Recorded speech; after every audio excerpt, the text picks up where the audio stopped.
শিশু রামিসার মর্মান্তিক মৃত্যুর ঘটনায় ভারী হয়ে আছে পুরো দেশের পরিবেশ। ছোট্ট এই শিশুকে হারানোর কষ্টে ভেঙে পড়েছে তার পরিবার। সামাজিক যোগাযোগ মাধ্যম থেকে শুরু করে বিভিন্ন মহলে চলছে আলোচনা ও বিচার দাবির আওয়াজ। এরই মধ্যে রামিসার পরিবারের পাশে দাঁড়ানোর আশ্বাস দিয়েছেন ঢালিউডের জনপ্রিয় অভিনেতা মনোয়ার হোসেন ডিপজল।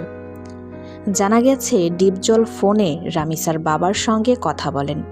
কথোপকথনের সময় তিনি পরিবারের প্রতি সমবেদনা জানান এবং বলেন, রামিসার যে স্বপ্ন ছিল সেটি পূরণ করার চেষ্টা করবেন তিনি। পাশাপাশি কঠিন এই সময়ে পরিবারকে একা না ছাড়ার কথাও জানান এই অভিনেতা। ডিপজল আরও বলেন, একটি নিষ্পাপ শিশুর সঙ্গে এমন ঘটনা কোনোভাবেই মেনে নেওয়া যায় না। সমাজে যেন আর কোনো পরিবারকে এমন কষ্টের মধ্য দিয়ে যেতে না হয়, সেদিকেও সবাইকে সচেতন হওয়ার আহ্বান জানান তিনি। অন্যদিকে রামিসার বাবা আবেগঘন কণ্ঠে বলেন, তার এখন শুধু তাদের মেয়ের সঠিক বিচার চান। যারা এই ঘটনার সঙ্গে জড়িত তাদের কঠোর শাস্তি নিশ্চিত করার দাবিও জানান তিনি। তার ভাষায়, বিচার পেলেই ছোট্ট রামিসার জন্য কিছুটা হলেও শান্তি মিলবে। তো ভিউয়ার্স, এই বিষয়ে আপনার কি মতামত?